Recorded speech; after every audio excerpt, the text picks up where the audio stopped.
Wonders will never end. Ladies and gentlemen, welcome to today's political analysis. Rutos Statehouse shaken as former Deputy President Rigathi Gachagua's winning his case in court. That is what we have received on our news desk.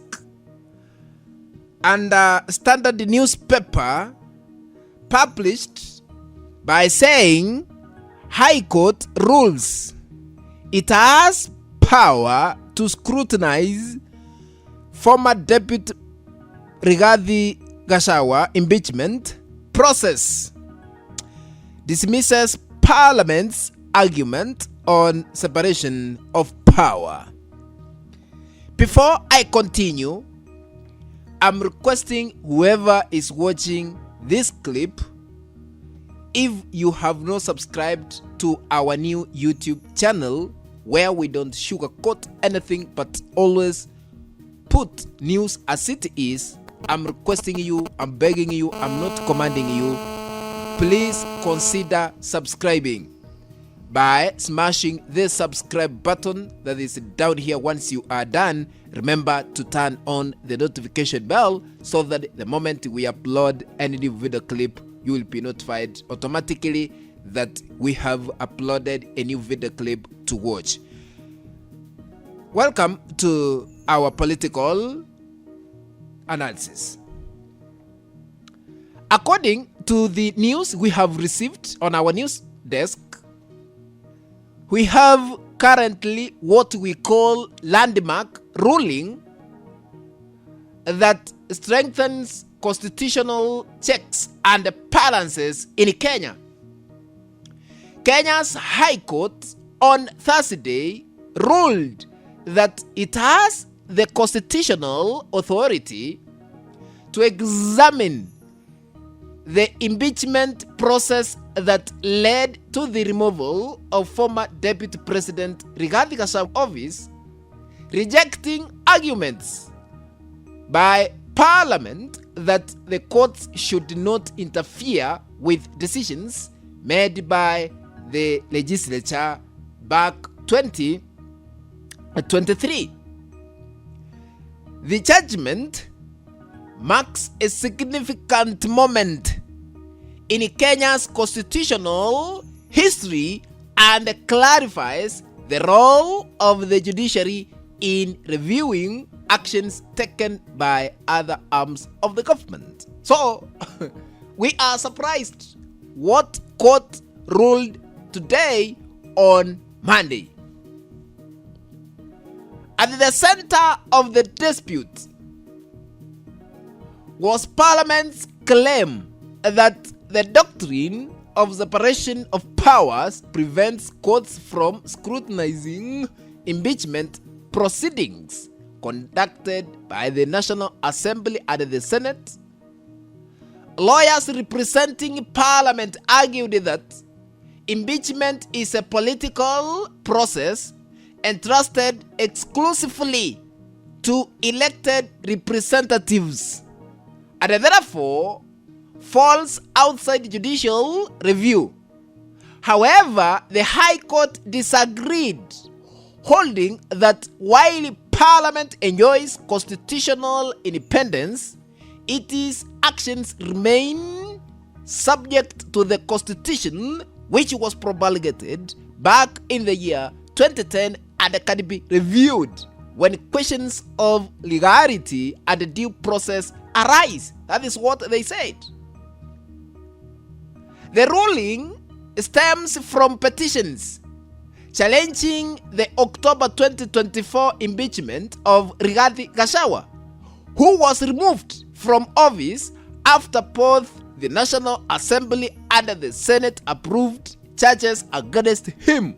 Following his removal, several petitions were filed, if you can remember, many petitions were filed questioning whether constitutional procedures were followed and whether the process met the required legal standards. The consolidated case has become one of the most closely watched constitutional disputes in recent Kenyan history. Okay, it is reasoning. The court emphasized that separation of powers does not mean that state institutions operate without accountability. This is shocking. Instead, the doctrine requires each arm of the government to exercise its powers within constitutional limits.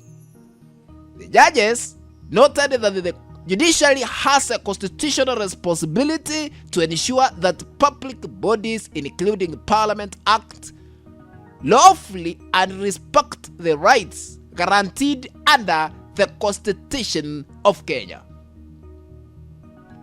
This interpretation, ladies and gentlemen, aligns with the long-standing constitutional principles in Kenya and other democratic systems. Legal scholars, or rather legal scholars, if you like, have frequently argued that the constitutional courts serve as guardians of the rule of law by ensuring that political institutions do not exceed their authority.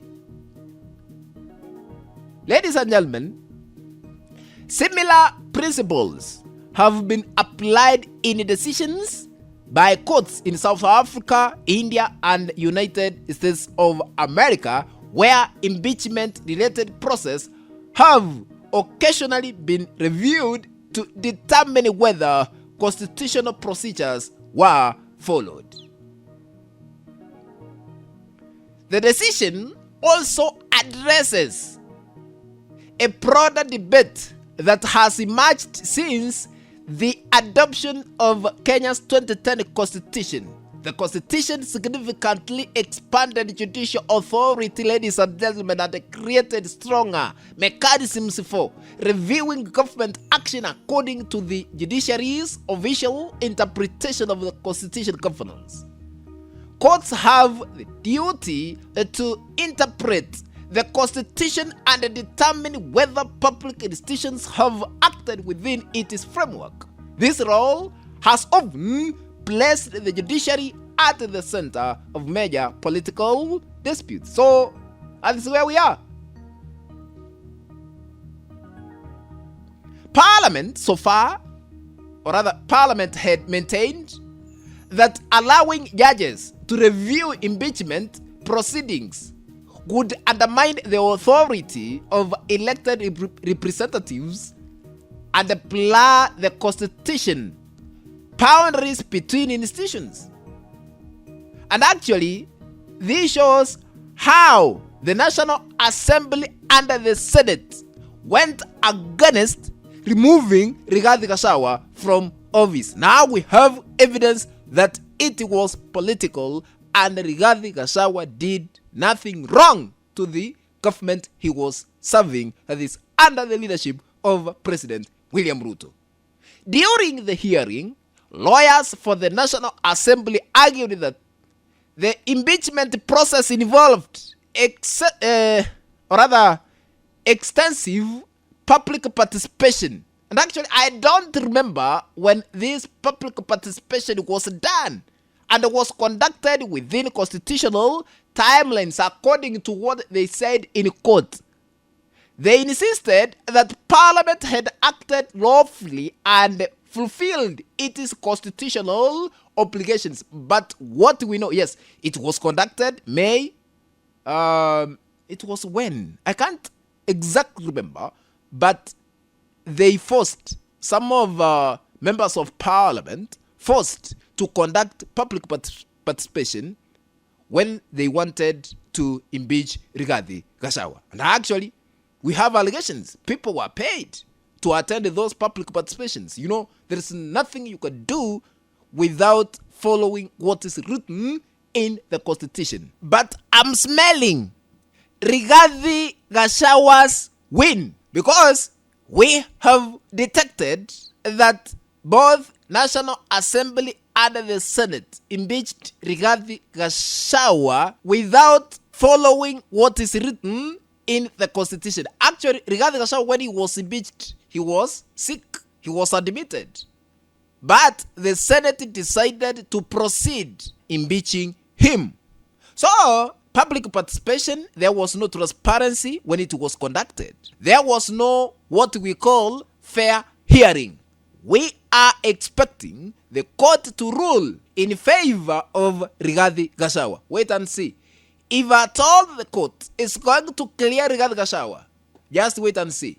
He will be on the ballot for presidency 2027. What do you think? Are you supporting the court to rule in favor of Rigathi Gachagua? You can comment, or rather you can write a short comment under our comment section, then we shall go through what you're gonna write. Ladies and gentlemen, let's meet in the next video. But if you have not subscribed to our YouTube channel, please, I'm requesting you to consider subscribing by smashing the subscribe button that is down here. Once you are done, remember to turn on the notification bell. I'm requesting, I'm not commanding, but I'm begging you to consider subscribing. Please, our honorable viewers. Let's meet in the next video. Bye-bye.